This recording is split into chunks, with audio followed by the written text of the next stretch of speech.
We welcome everybody to the first Coptic class. This is Coptic 1101, first class with Dr. Joseph Sidrak. As mentioned in the initial orientation, Joe, actually born and raised in the United States, and he's a physician by trade, but got his master's in Coptic language from the university in Australia, and has been speaking Coptic fluently for several years now, as an editor of the majority of the diocese publications for the Coptic language, and does a lot of the translations for Coptic Reader and everything else. And we're grateful to have him joining us for the Coptic portion of the seminary. Joe, we thank you for your time, and thank you for your lending us your expertise tonight. So tonight, Dr. Sidrak is going to cover an introduction to the Coptic language, which is going to include pronunciation and verbiage and the actual letters of the alphabet. Joe, go ahead and take it away. Well, thanks again for inviting me here to be a part of the Asaph Hymns Institute, and basically we're going to be going through the Coptic language over the next 3 years or so, and we're going to be starting from the basics, but we're going to move along to try to finish the entire basic grammar course over the first year, and then hopefully over the next year we may work on doing some translations together of various texts from, Bible texts, lives of saints that are written in Coptic, liturgical texts such as the Psalmodiia. We'll take various excerpts from different things and work on translating them, and ultimately in the last year we may either continue that or work a little bit on, maybe some the opposites of just translating, maybe like composing or speaking and other things like that. So we'll see how it progresses, but really the first year is going to be developing our skills and our knowledge base to be able to progress and do other things in the future.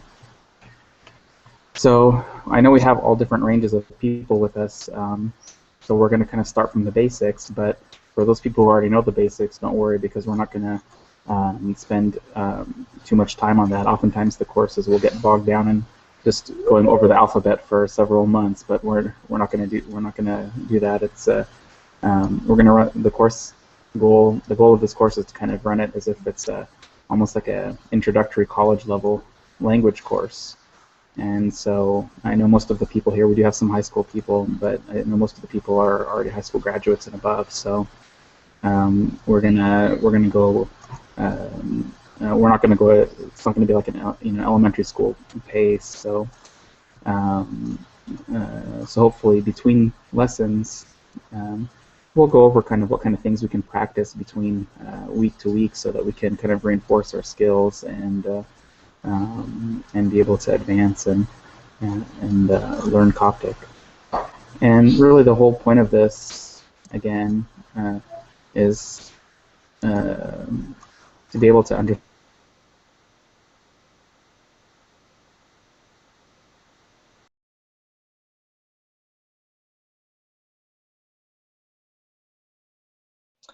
We seem to have lost Joe for a second. So while he's getting his computer back up, we just want to point out the fact that all of the material tonight is located on the website.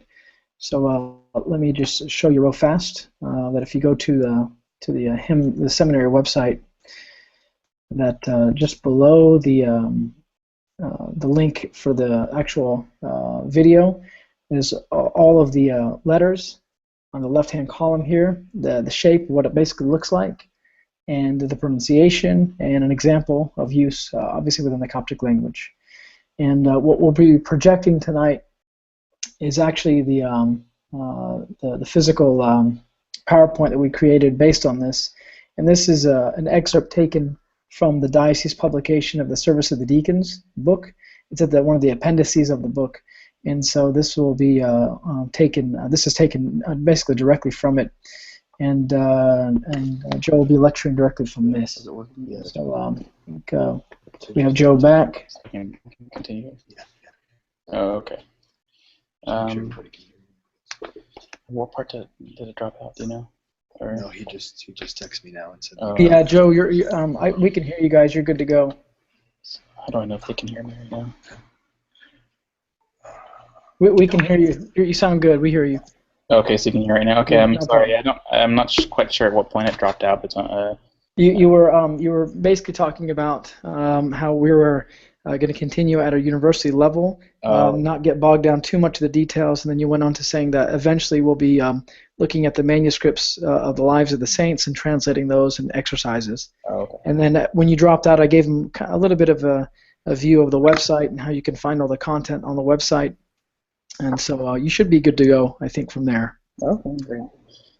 Yeah, so I was just gonna continue and say after that is really kind of the goal of this course more than anything else is to be able to learn Coptic, at least in the beginning at a point where we can we just had the hymns class from one of the Malamina. We learned these great hymns, and we want to be able to not always just have to rely on the translations, for example, but even when we're singing hymns or saying hymns or hearing hymns from the priests or deacons or the people responses, to be able to close our eyes and say with them and understand what's going on at the same time too. So that's just kind of hopefully some of the goals of the course that we're going to go through over the next 3 years, God willing, and today we're going to focus on the Coptic alphabet. So, as some of us know, the Coptic alphabet has 32 letters. The first group are the letters that are adopted from the Greek language, and then the last 7 are letters that are specific to Coptic. They were actually letters that were transformed from the hieroglyphic writing eventually into what's called demotic writing, which is the next stage. Demotic, not demonic, but demotic with a T. And eventually these letters were again transformed and used in Coptic, and those are the last 7 letters of the alphabet. Of the first letters of the alphabet, one of the letters is actually a number, and we're going to go through that too, so we'll see that it's not really used in words, but it's just used strictly as a number only. So we'll move on here to the next slide. And so we're going to, like I said, we're going to go through the alphabet today, and we'll start with going through the letters and going through some examples of how to pronounce them. So the first letter is called alpha, and you can see, I don't know if you can see my pointer or not, but I'm going to try to point along with this. But you can see the shape of the letter alpha. It looks almost like it's an A in the uppercase as well as the lowercase. And we can see under the pronunciation it's also pronounced like an A in English. So some examples of some words. You can see here under where it says example, it has an alpha and then an A, which we'll get to, which is an N sound. So when we're going to pronounce this word, it can be on. Another example of the word that we hear a lot, or see a lot, is underneath it. It has alpha, then the 2 betas, and then another alpha. So it's ava, or ava. The second letter is called, depending on, different books will have it written differently, but it's actually Vita or Beta is kind of like the, kind of the way that some people will pronounce it. And you can see that the letter looks like a B, and for the most part, it sounds like a B, as in the word bell. Some examples of some Coptic words that have the letter Beta or Vita are Nib, and again, we're going to go through these letters. So we'll learn the rest of them as we go along. And what's going to be really more important than anything, more than just today having this review, is for those of you that know how to read Coptic already. This is first lesson is going to be very easy, but next week we're going to start getting into actually some articles and some grammar.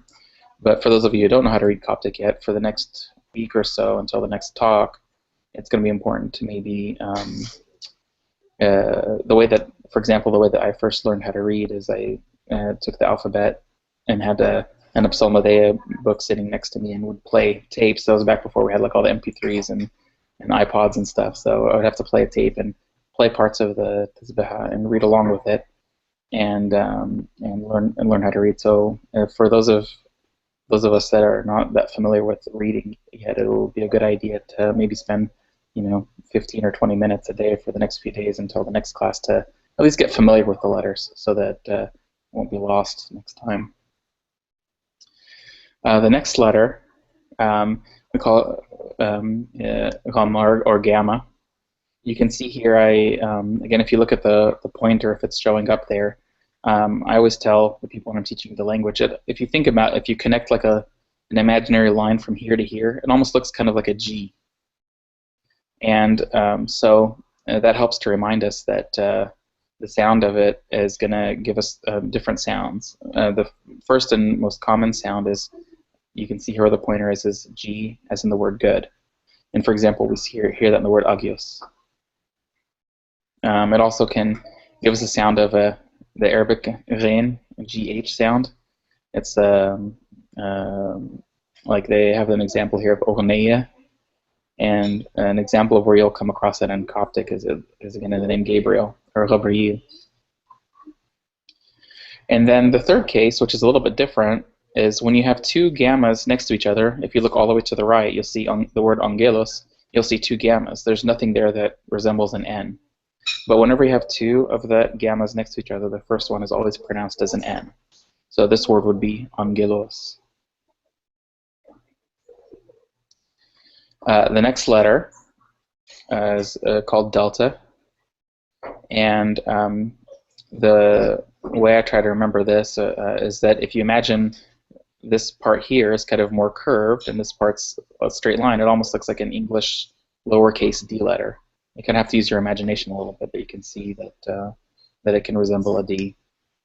So this letter is pronounced in different ways, and the simplest way, again, is in names particularly, it's pronounced as a D, just a regular D like in English. So here we have the example of Dan on the right here. In words that are not names, it's typically pronounced as a sound, like as in the word then, for example. A word that we see commonly in the liturgy, it's a Greek word called doron. You actually don't see the word delta that often in Coptic words. We see it predominantly in Greek words and names. So if you come across it, it's most of the time it's a Greek word. And the same thing goes with the gamma actually as well. It's rarely in Coptic words. It's almost entirely in Greek words or names. The next letter, E, you can see it looks like an English E, but it's kind of curved a little bit. And it sounds exactly like E does in English. For example, this word here, N is the Coptic word for monkey. So we can see that the sound that it makes, N. Su is the letter in the alphabet that I was talking about. It's actually in ancient Greek. It used to be used as a letter that was included in words, but it fell out of use throughout the millennia and century, and it was still kept in the alphabet because it still was a number, even though it wasn't used as a letter anymore. And we'll learn when we get to the part where we learn about numbers. We'll learn how each letter of the alphabet is actually a number also. So we already went through alpha, beta, gamma, delta, E, and Su. So that's letters 1 through 6 already. So basically, this letter here, even though it's not a letter, it's still included in the alphabet because it's the number 6. Because the Coptic alphabet is also used as numbers. And it's just pronounced Su. And again, one of the simple ways I remember it is this is kind of like a funny looking S with a little U on top. So that's one easy way to remember that it's Su. Zeta is the next letter, and it's pretty simple as well. It looks like a Z with a funny little tail on the back. So that's an easy way to remember. and it's pronounced like zoo, or an example of a Coptic word, which means lizard, is zenzen. And this is another one of those letters that's very rarely seen in Coptic words. Zenzen is one of the exceptions, but it's if you look in the Coptic dictionary, there's very few Coptic words that have the Z. You'll see it quite a bit, though, in Greek words that are incorporated into Coptic. And just kind of a side note on that about for example, in the liturgy or psalmody, and or in the Coptic language in general, about 10% of the words that are used are Greek, and about 90% of it's Coptic. So the words that are used in Greek, for the most part, tend to be things like nouns and nouns and various verbs that are Copticized, which we'll get into later. But it's understanding the Coptic grammar is really going to help to understand all of the things that we go through in church. Eta is the next letter. It's a little funny because it looks like an H in English, but it's pronounced like a long E, as in the word, like the English word feet.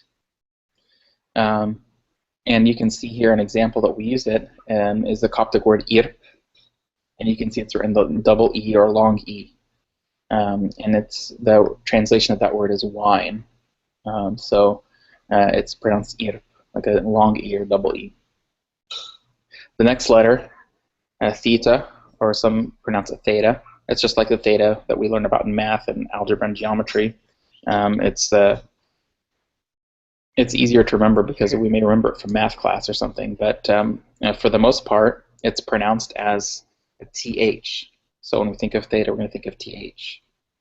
And one example of how to pronounce it is the Coptic word thigh, which means this.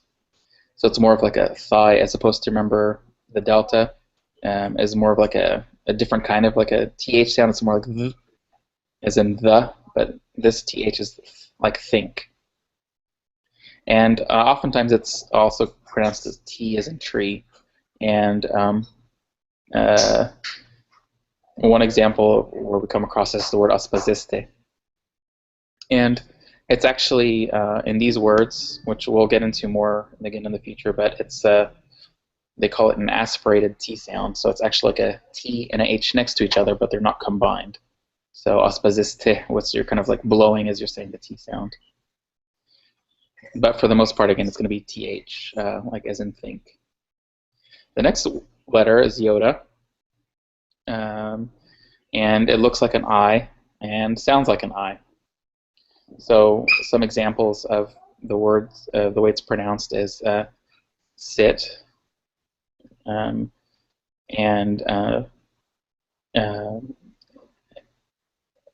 they have an example in the Coptic here, which they have the word yab, which actually is the Coptic word for elephant. So it can be pronounced as an I or a Y.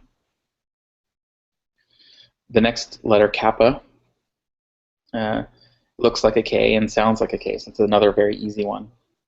And the Coptic word keek actually uses this letter, and you can see that it's just a K sound. Kappa or kabba. The next word, you'll see it again in different books, called lulla or lavla. And one of the ways that I try to remember this one again is because if you imagine you move this line downwards, you can imagine it looks kind of like a L shape. Again, you kind of have to stretch your imagination a little bit, but once you see the letter repeatedly, then you become familiar with it. But it makes just a plain L sound, just like in lamb. One word that we come across a lot is Allah, and it means but, B-U-T. And it's actually used very commonly in language and speech, so we'll come across it quite a bit. May is the next letter, and you can see, again, if you follow where the pointer is, when I was learning this first, I used to imagine this kind of as an M shape here. So if you look at it closely, the lowercase one you can imagine a little bit more closely. It looks like an M almost. But it's pronounced just as a plain M, like in the word moon. For example, ma, and it means place. And we come across this word quite a bit in the liturgy, ma. Ne is the letter for N, and we can see it almost looks like an N. It's pretty close to an N, and it actually also makes the same sound as an N does in English. And we already took this word earlier. On means no or not, and it's again, very commonly used word that we'll come across, especially when we start taking grammar, because we're going to learn the different tenses, and we're going to learn things like, for example, like I was walking down the street or I wasn't walking down the street. So we're going to say Naimoshi pe hijan pi moit or Naimoshi an pe hijan pi moit or something like that. So we're going to use on as it's going to be the negative or the mean no or not in quite a bit of the grammar once we start learning it.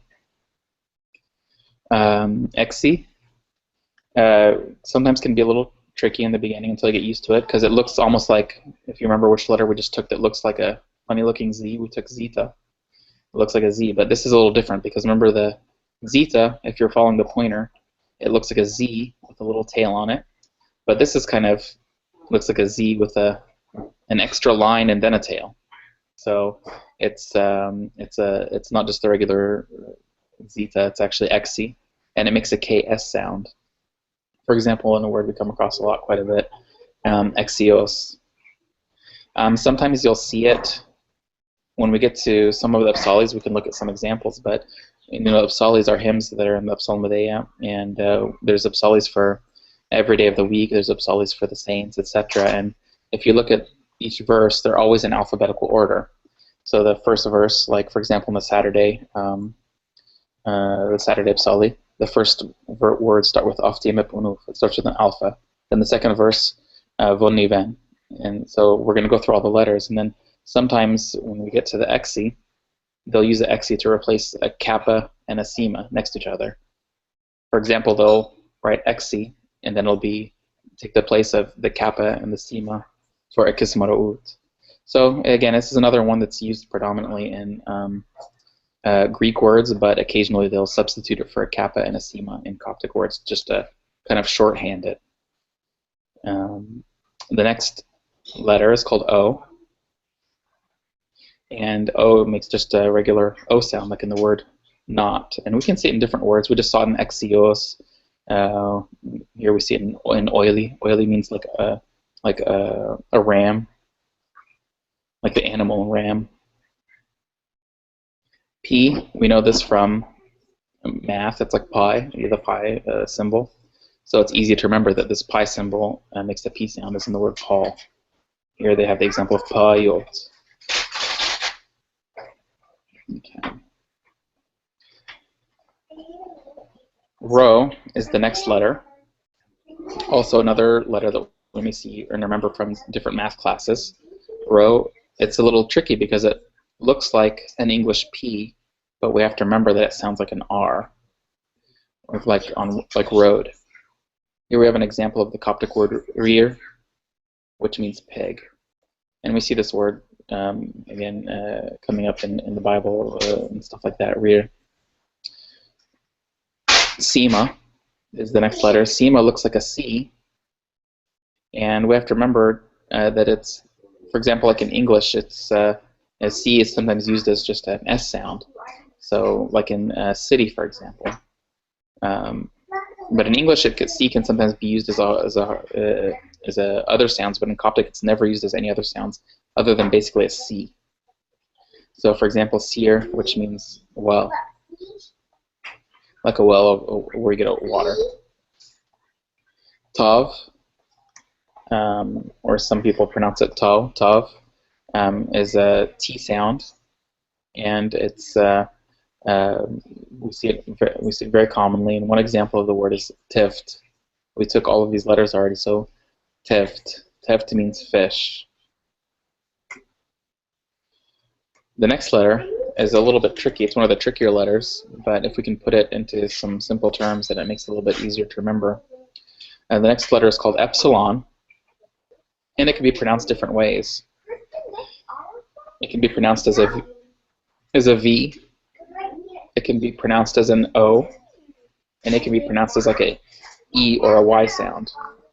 So the first one, when it's basically by itself or preceded by any vowel, alpha, E, iota, then it's going to sound as a V,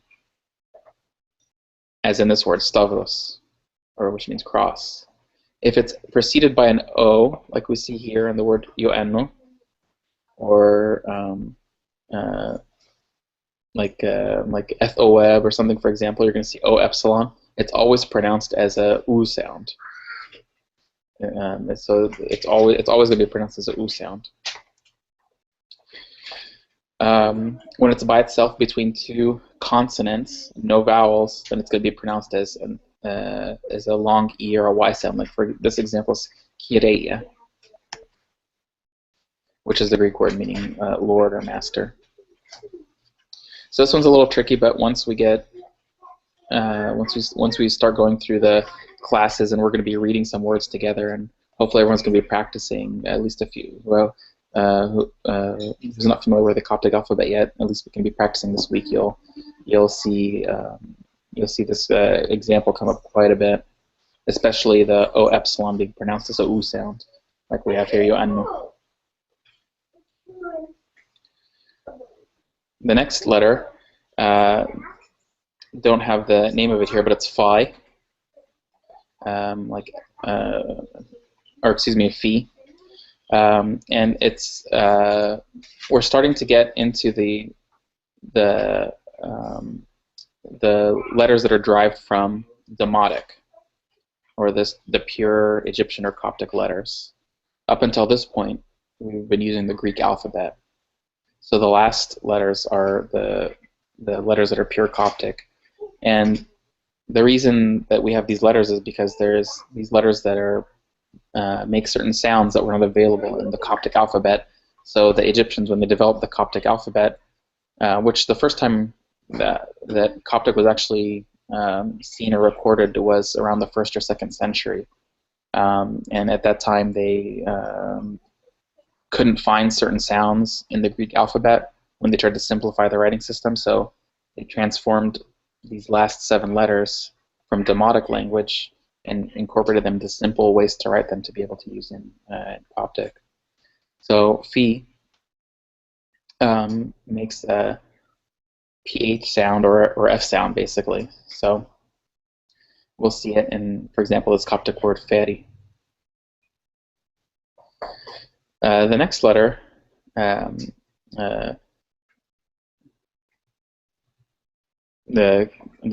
key or chi, can be pronounced in different ways. It can be pronounced as a sh, as in the word shere, which means hail, or as in Arabic.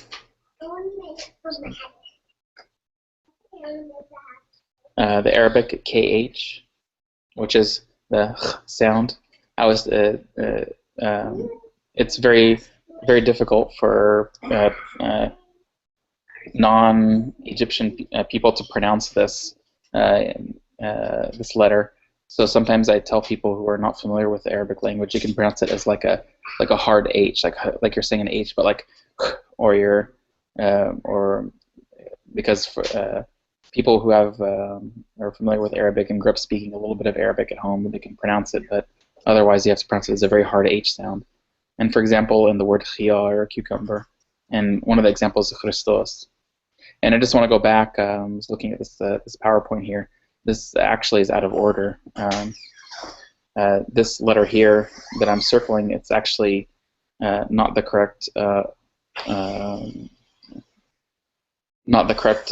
that was put in this. So I'm going to look through the rest of the PowerPoint here and see if we have the correct order, because we're still in the Greek letters here actually.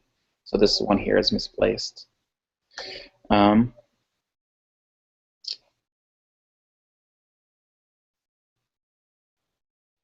Yeah. Okay. Yeah, so we'll have to fix that. I apologize about that typo. I got confused there for a second.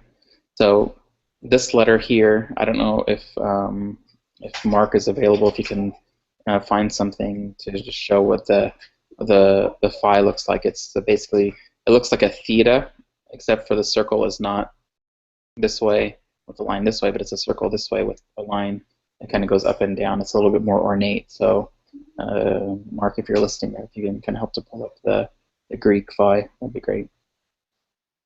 And it again sounds as like the F sound. So we have epsilon, phi, chi, and then epsi is the next letter. Again, it's we're still again in the Greek portion of the alphabet. Again, I apologize about the confusion, but epsi has sounds like a PS sound, and I usually tell people it's like an EPS sound, and the way I tell people to remember it is it's got 3 points on top, so EPS. So it's really the only one that has that. So one example where we come across this is the word psalmos. Psalmos, which means psalm, or the Greek word for that just means a song in Greek. Omega, or O, is the next letter, and it looks like a large W, and it's pronounced as a long O. For example, board, and we see it in the word like thok tetigom, thok.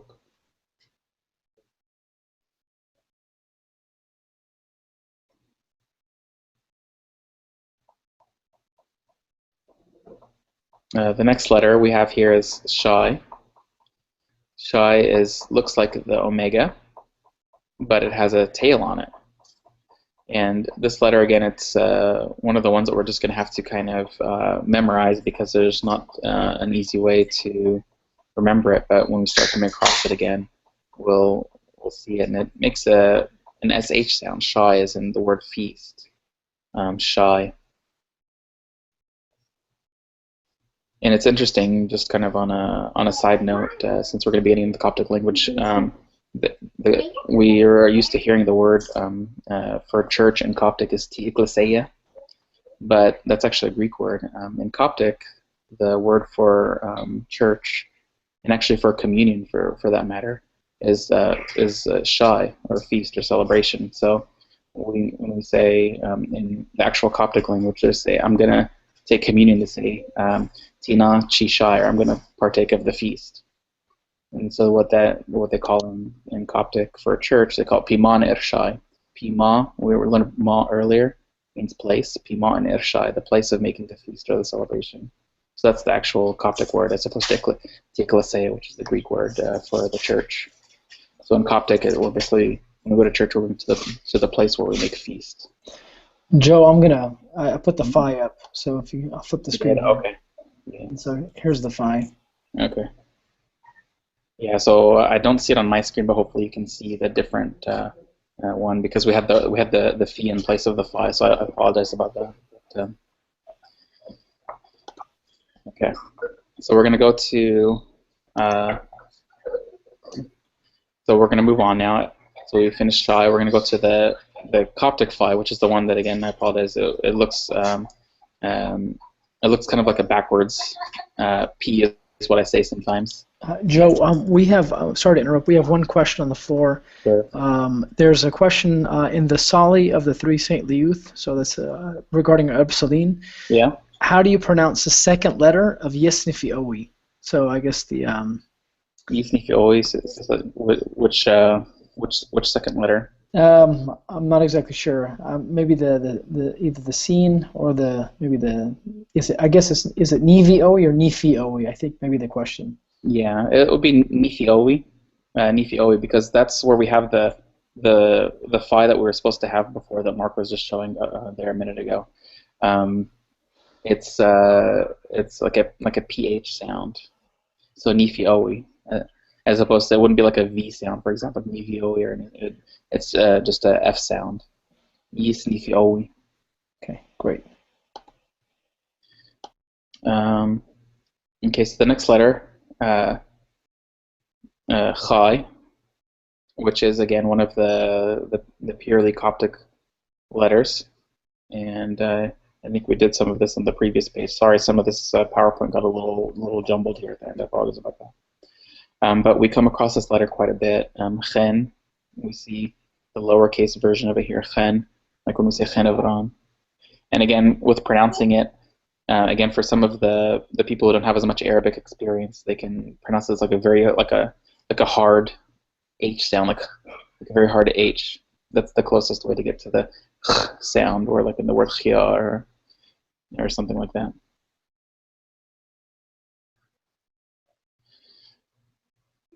The next letter is hori. Hori. It looks like a backward S, and it's pronounced just as a plain H sound, like the word house. So we have, for example, this word naharen.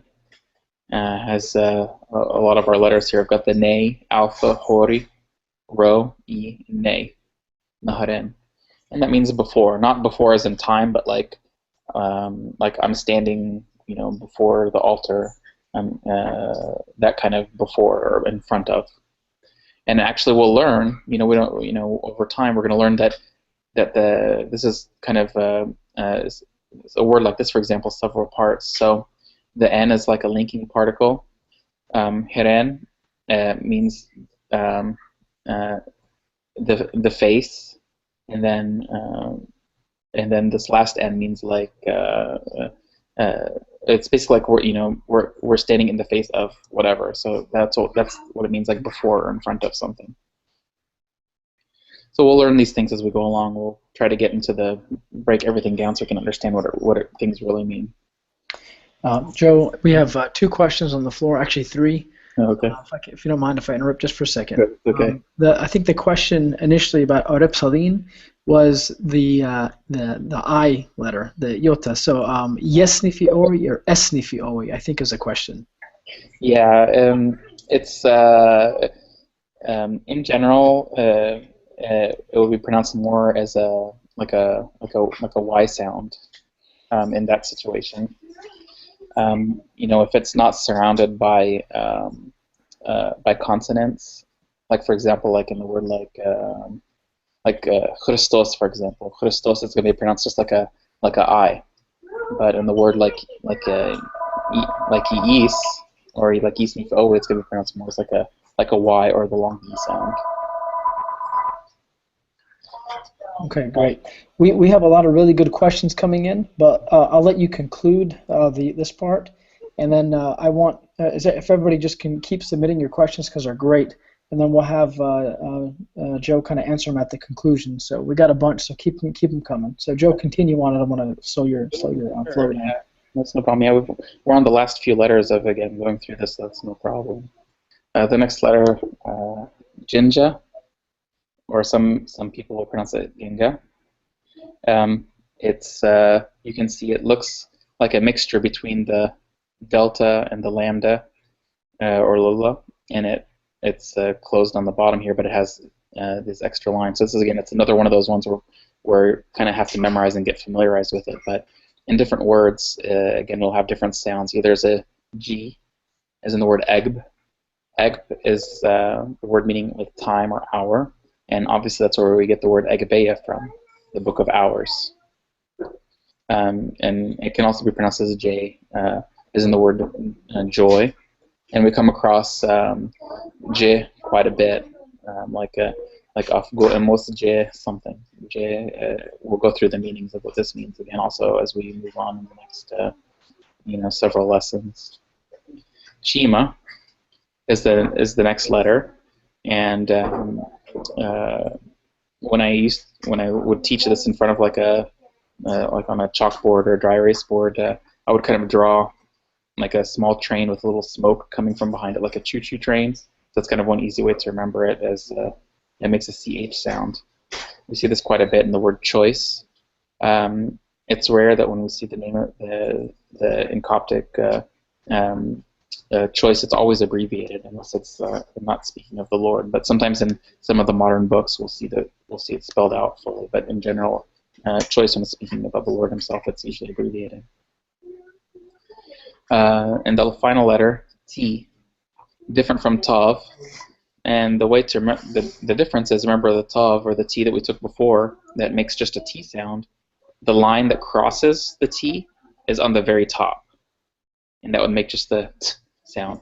But with this, the T, the line that crosses it, it's down beneath it. It's like half, it's not at the very top of the vertical part. it's lower. So whenever you see it lower, it's not like a lowercase t. It's actually this other letter t. So it looks like a lowercase t where it's crossed lower down, and it's always going to be pronounced as t. For example, soti, or like t ecclesiae we just talked about, or t epistole, or things like that. We're going to get into the definite articles, and I think it's either the first or second lesson. We'll get into that. And so that's just kind of a brief introduction of the alphabet. So just to recap things, 32 letters. One of them is actually a number. 7 of the letters are true Coptic letters taken from Demotic. 25 of the letters are from the Greek alphabet. And the main thing is, again, many people may already know how to read, and this is kind of just a short review. But for those of you who are not as familiar with the reading, it's really important just to take something like an psalmody and play something and just sit there and review at least 15 or 20 minutes a day. And really, in a short time, you'll be able to start picking up some of the sounds, and it's going to make things a lot easier for the rest of the course to know how to read Coptic. And I think that's all I have for the alphabet. Next time, again, I think we're going to start getting into some of the indefinite articles, if I remember correctly. And I think Mark was saying there was a few questions, so I'd be happy to answer any questions that I'm able to. Okay, great. Yeah, thanks a lot, Joe. I have one question. It was actually emailed in. The question is actually regarding the pronunciation of D, of the delta, like in the name David. Yeah. The question is, it's more of a statement than a question. If it's within a name, apparently it's pronounced as a D, but when it's not in a name, it's pronounced as TH, like the. Yeah. So is that true, first of all? Yeah, that's exactly right. Yeah, I think we mentioned that a little bit earlier, but yeah, that's exactly right. If it's in a name, it's going to be pronounced as a D. If it's not a name, it's going to be pronounced as that sound. That's correct. So as an extension to that question, in the hymn Arab Salim, when we talk about the devil, is it Pidavolo or is it Pidavolo? How do you say the devil's name? It's it's hard to say. I think I've always just traditionally pronounced it as Diabolo, but again, that's kind of one where I don't know if it's not really his. I don't know if it's really the name of the devil or not, but more of a title. It's not something that it's not something that I'd really thought about that much before. But I think so. Yeah, I mean, I would probably just pronounce it Diabolo. Okay. Another question that was emailed in. The word soul, would it be epishi or episki? Yeah, soul. I think he's talking about the Greek word psyche, and it's, again, this is a word that's taken from the Greek word psyche, and I think that's where the confusion comes in. In Coptic words, the chi, the letter that looks like an X, is almost exclusively pronounced as a K. In Greek, it's pronounced as like Greek words in the Greek alphabet, it's pronounced as a sound, like a sh sound, basically. So nowadays, when people are kind of becoming more educated, I think with these kind of things, and in the past, people are starting to pronounce it more as like epsishi and epipros of shi statite, whereas in the past, maybe a century ago, it was pronounced like epsiki, because in Coptic it was almost exclusively pronounced as a K sound, and epipros of ki statite. So it's hard to give a direct or clear answer to that, but the only thing I could say is that both are valid, because both are used depending on different churches and the way different people are taught. But that's kind of where that kind of confusion came in about the chi sound and epsiki or epsishi, for example. And just kind of on a side note, many of us, we've heard of the word like dausha. Our parents always say, batal dausha, or stop the dausha. They use it as a word that means sound. It's actually a Coptic word, and it comes from the Coptic word ti of ki. Ti means the, and evki means prayer.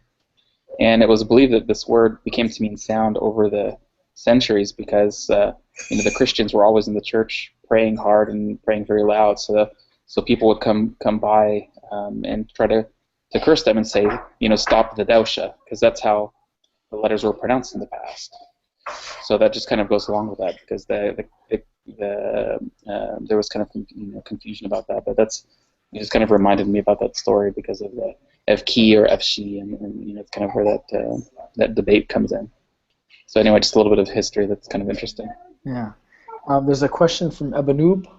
Abanoob's asking, so for clarification, would it be correct to pronounce Pi-Echristos or Becheristos? Yeah, in general, we're going to try to pronounce it as a P, because we're going to go with kind of the way that it's traditionally taught in church. I don't want to get too caught up with pronunciation, because it literally has led to fist fights among certain people that I've not been involved in, fortunately, but I've seen it kind of blow up into fist fights. But in general, we just want to stick with the basic pronunciation that we went over today. So the pi is going to be pronounced as a P.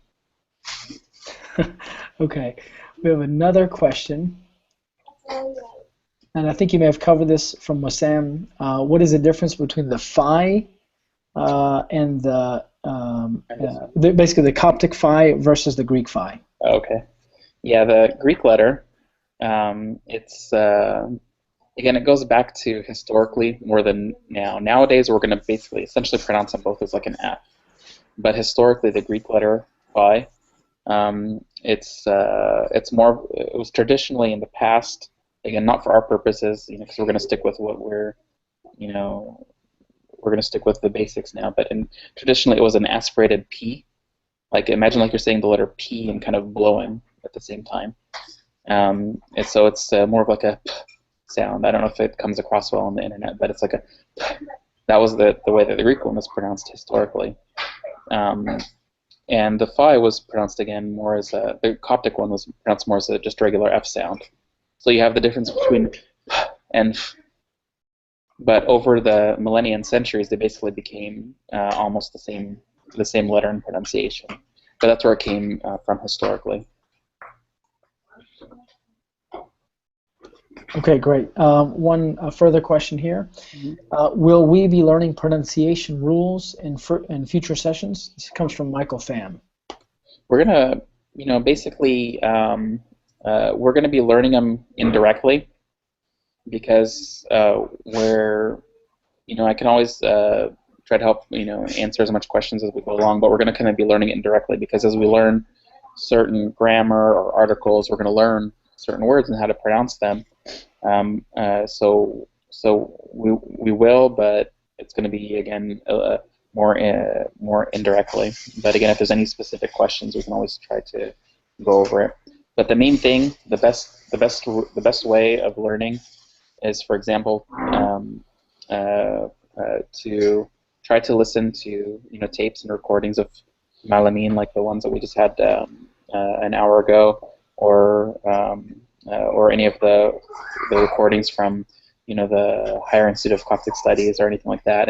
But that's basically the pronunciation that we're gonna stick with for our purposes in this class. Is we're gonna use those pronunciation rules. Okay, great.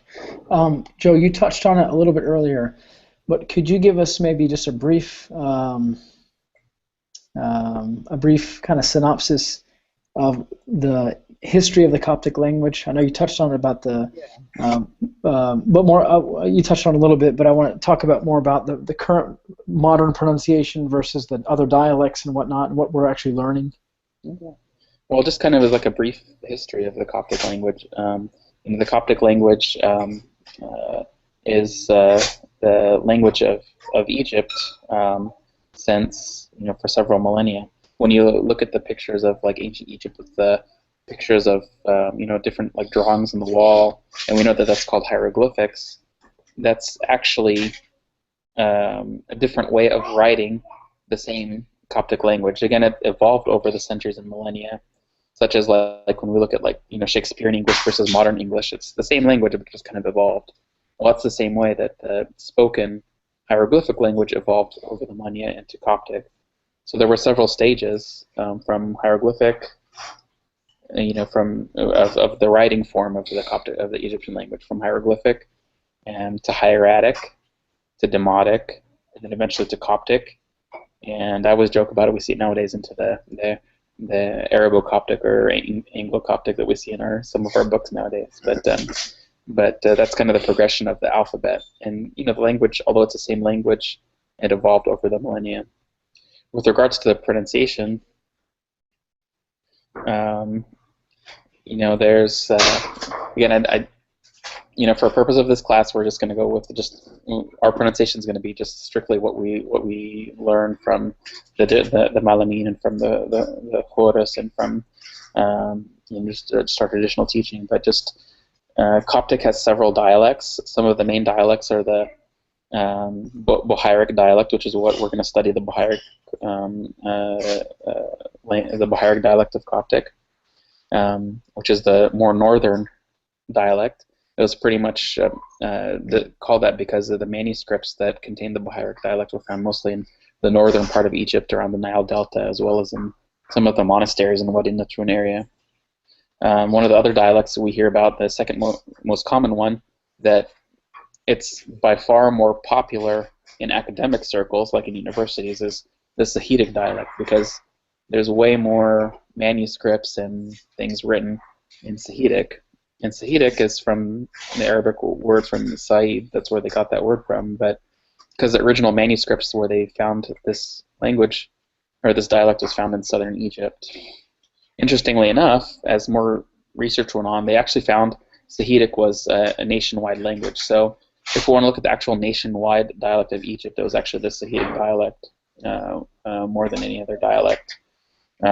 But because of the Bohairic was more prominent in northern Egypt and the Wadi Natron monasteries, it became the primary language of the primary dialect of the church.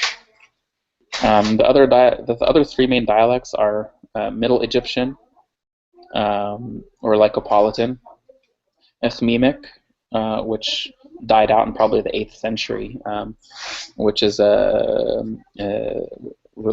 again, as the name sounds, it was most common around the area of Ethmim, and Fayumic, which is obviously in the Fayum area predominantly, but like the national language or the universal language or the universal dialect was predominantly Sahidic. And again, they have a lot of similarities, so if you learn one, it's very easy to learn the other. It's kind of like, I always tell people, it's like if you speak English in Australia, you can probably understand somebody speaking English in England, and you can probably understand somebody speaking English in America. So it's different dialects of the same language. So I don't know if that answered your question, but just kind of a brief overview. No, that's great. Actually, as an extension to this answer, another question came from Mike Pham. The question is, will we not be learning in future semesters the differences between the pronunciations of the older dialects versus the current pronunciation? Well, we have to differentiate dialects between pronunciation. Dialect is, it's different than the pronunciation. So from the pronunciation standpoint, I can, on an individual basis, if someone has questions, I can definitely help or teach anyone any of the different pronunciations of, like, because I think where the question's coming from is in the Bohairic, what we're learning now, there's kind of the more modern pronunciation that we call, or actually we call Greco-Bohairic, which is kind of the current pronunciation we have, as opposed to Old Bohairic. I think that's where the question's coming from. It's actually not two different dialects. It's actually two different pronunciations of one dialect of Bohairic. So I don't really want to get into that, again, for purposes of, it's just I don't want to confuse anybody. But on an individual basis, Mark can tell anyone how to get in touch with me individually. And if you have any questions, I can definitely help with the different pronunciations of the Bohairic dialect. That's not a problem. But for the purpose of the class, we just want to stick with what we're going to be using in church more than anything else, because that's really the purpose of this class, is is really to help us to benefit from the church services and the liturgy, etc. So we don't want to make any confusion. Okay, great. And we have a question from Rafit Rafael from Oviedo. Could you please send out the best Coptic font that can be used with MS Word? Yeah, no problem, Rafit. What we'll do is we'll post it on the website in the Coptic page, on the Coptic language page. So we'll have a link for that, so you guys can download it. Okay, that's great. We have about just a couple more minutes. Joe, is there anything you'd like to add for us? Yeah, I think the main thing again is this just a small homework assignment, especially for people who are just starting to learn the Coptic, because I know we have all different levels of people in this class to start with, so it'd be nice to get up to speed. So for the homework assignment, it'd be a good idea to pick something from, for example, like one of the hoses in the Psalmodea, for example, and just find a recording on a website. Like, for example, like Tasbeha.org has a lot of good recordings where you can download, for example, and just take the Psalmodea book, or even on that website, it even has the Coptic words there. Just push play and try to read along and practice, and that's really going to be the best way to be able to learn to read. And that's how I first learned, and that's really is the best way. So that's kind of the homework assignment. If everyone can, especially if it's kind of new to you, spend at least 15 or 20 minutes a day for the next week just doing that. Okay, great. Tony, Marcos, do you guys want to add anything before we close? Okay. Oh, no. I'm good. Okay, Joe, thanks so much, man. Everything was great. As a reminder to everybody, our next session will be not next Monday because it's Labor Day. It will be the following Wednesday, actually. So we're trying as best we can to follow the typical academic schedule in the United States. So the next lesson will be the following Wednesday. And actually, that will be the diaconate class. In addition to hymns, and the next diaconate class, or the first diaconate class rather, will be given by Father Tadros from West Palm Beach, Florida. So with that, we'll close this session, and please remember to do your homework, which is, as Joe mentioned, will be just try to listen to a recording, and so we can really try to get proficient at reading and in a step towards understanding this. So with that, we'll go ahead and close with a prayer. In the name of the Father, and Son, and the Holy Spirit, one God, amen. We thank you, God, so much for all the wonderful blessings and for this excellent lesson that we've received tonight.